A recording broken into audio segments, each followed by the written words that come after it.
নমস্কার বন্ধুরা, আপনাদের আজ গাটি কচু বা গুঁড়ি কচু দিয়ে একটা দুর্দান্ত রেসিপি করে দেখাবো। এই রেসিপিটা হয়তো অনেকেই জানেন, কিন্তু আমার দেখানো পদ্ধতিতে এই রেসিপিটা করলে এর স্বাদ কিন্তু 1000 গুণ বেড়ে যাবে। তো এই রেসিপিটা কেমনভাবে বানাতে হয় চলুন আর কথা না বাড়িয়ে দেখে নেওয়া যাক। আজকের ভিডিওটা কেমন লাগলো কমেন্ট করে কিন্তু জানাতে ভুলবেন না। আর আমার চ্যানেলে নতুন হয়ে থাকলে চ্যানেলটিকে সাবস্ক্রাইব করে আমার পাশে থাকবেন। এখানে আমি গুঁড়ি কচু নিয়ে নিয়েছি, যাকে অনেকে গাঁটি কচুও বলে। আর নিয়েছি মাছের পিস। এখানে আমি 4 পিস মাছ নিয়ে নিয়েছি। সব কিছু আমি আমার পরিমাণ মতো নিয়ে নিয়েছি, আপনারা আপনাদের পরিমাণ মতো নিয়ে নেবেন। আমি মাছগুলো এই পাত্রে তুলে নিয়েছি। এতে দিয়ে দেব লবণ, দিয়ে দেব হলুদ গুঁড়ো। মাছের সঙ্গে লবণ আর হলুদ খুব ভালোভাবে মাখিয়ে নিতে হবে। আমি এখানে বড় মাছ দিয়ে করছি, আপনারা ছোট মাছ দিয়েও করতে পারেন।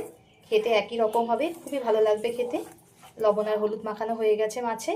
এখানে আমি গাঁটি কচুগুলোকেও কেটে নেব। গুঁড়ি কচুগুলো কেটে খুব ভালোভাবে ধুয়ে নিয়েছি।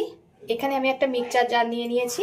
এতে দিয়ে দেব আদা, দিয়ে দেব রসুন। খুব একটা বেশি মশলা দেব না, অল্প মশলা দিয়েই করব।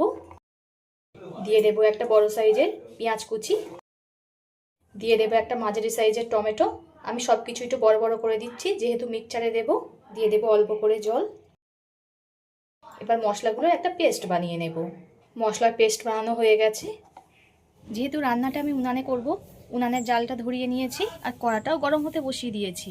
কড়াটা গরম হয়ে গেছে। গরম কড়ার মধ্যে দিয়ে দেব সর্ষের তেল। তেলটা খুব ভালোভাবে গরম করে নিয়েছি। ঠিক এমন ধোঁয়া ওঠা গরম করতে হবে। আর তেলগুলো এমন কড়ার সাইডে পাতিয়ে দিতে হবে, ঠিক এইভাবে। এবার নুন হলুদ মাখিয়ে রাখা মাছগুলো দিয়ে দেবো ভাজার জন্য। আমি সব মাছগুলো দিয়ে দিয়েছি ভাজার জন্য। মাছ দেওয়ার সঙ্গে সঙ্গে কিন্তু উল্টানো যাবে না, 1 মিনিট পরে উল্টাতে হবে।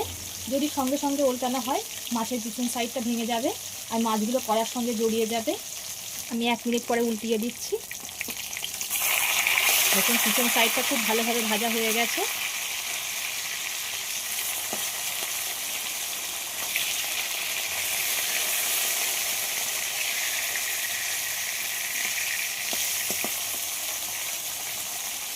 এবার এই সাইডটাও ভেজে নেব। মাছের 2 সাইড ভাজা হয়ে গেছে, এবার তুলে নেব। বন্ধুরা, অনেকেই আছে মাছ ভাজতে গিয়ে মাছ ভেঙে যায়। এইভাবে মাছ ভাজা করবেন, মাছ একটুও ভাঙবে না। মাছগুলো সব আমি তুলে নিয়েছি। ওই তেলের মধ্যে দিয়ে দেব 5 ফোড়ন অল্প করে। ঠিক এমনভাবে লম্বা লম্বা করে আলু কেটে নিয়েছি, সেটাকে দিয়ে দেব। আমি এখানে 3খানা মিডিয়াম সাইজের আলু নিয়েছি, আপনারা আপনাদের পরিমাণ মতো নিয়ে নেবেন। আলুটা খুব ভালো করে ভেজে নেব। আলুটা ভালো করে ভেজে নিয়েছি। এবার ওর মধ্যে কেটে রাখা গুঁড়ি কচুগুলো দিয়ে দেব। আমি এখানে গুঁড়ি কচু আলু একসঙ্গে ভাজছি, আপনারা চাইলে আলাদা আলাদা করেও ভাজতে পারেন। একসঙ্গে ভাজলেও ভাজাটা খুবই সুন্দর হয়, তাই আমি একসঙ্গেই ভেজে নিচ্ছি। অল্প করে দিয়ে দেব লবণ। এই লবণটা দেওয়ার ফলে খুব সুন্দর নরম হয়ে যাবে আর তাড়াতাড়ি ভাজাও হয়ে যাবে। সব কিছু আমার খুব ভালোভাবে ভাজা হয়ে গেছে, দেখেই বুঝতে পারছেন কত সুন্দর হয়েছে ভাজাটা। একসঙ্গে দিলেও খুবই সুন্দর হয় ভাজা। যে মশলাটা আমি ব্লেন্ডারে ব্লেন্ড করে রেখেছিলাম সেটা দিয়ে দিলাম পুরোটা। এবার এতে দিয়ে দেবো স্বাদ মতো লবণ, পরিমাণ মতো দিয়ে দেবো হলুদ গুঁড়ো, দিয়ে দেবো 2টো কাঁচা লঙ্কা মাঝখান থেকে চিকিয়ে।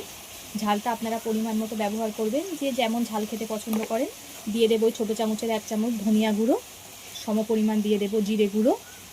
সব মশলাগুলোকে খুব ভালোভাবে কষিয়ে নিতে হবে।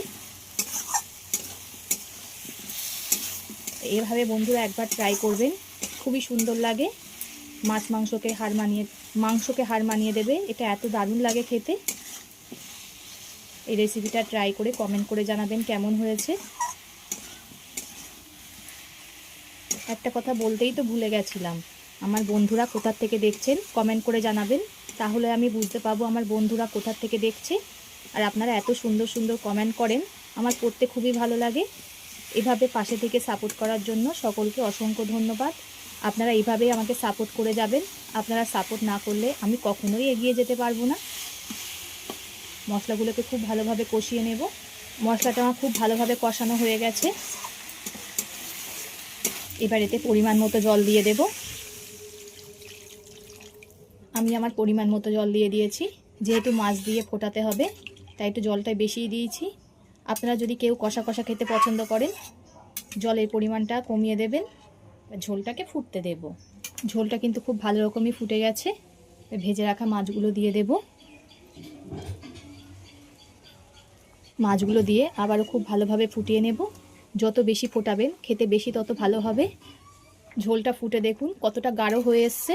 এইভাবে একবার হলেও ট্রাই করে কমেন্ট করে জানাবেন কেমন লেগেছে আপনাদের। এটা ভাত রুটি যে কোনো কিছু দিয়েই খুবই ভালো লাগবে। একবার হলেও ট্রাই করে দেখবেন। তরকারিটা আমার হয়ে গেছে। খুব একটা বেশি তেল মশলাও লাগে না। কম তেল মশলায় রান্না এত দারুণ হয় যে আপনারা না ট্রাই করলে বুঝতেই পাবেন না। নামানোর আগে এতে দিয়ে দেব গরম মশলা। গরম মশলা দিয়ে বেশি ফুটাবো না। এবার নামিয়ে নেব। তো এতক্ষণ ধৈর্য ধরে ভিডিওটা দেখার জন্য সকলকে অসংখ্য ধন্যবাদ। সবাই সুস্থ থাকবেন, ভালো থাকবেন। পরবর্তী একটা নতুন রেসিপি নিয়ে আপনাদের সামনে আবার হাজির হচ্ছি।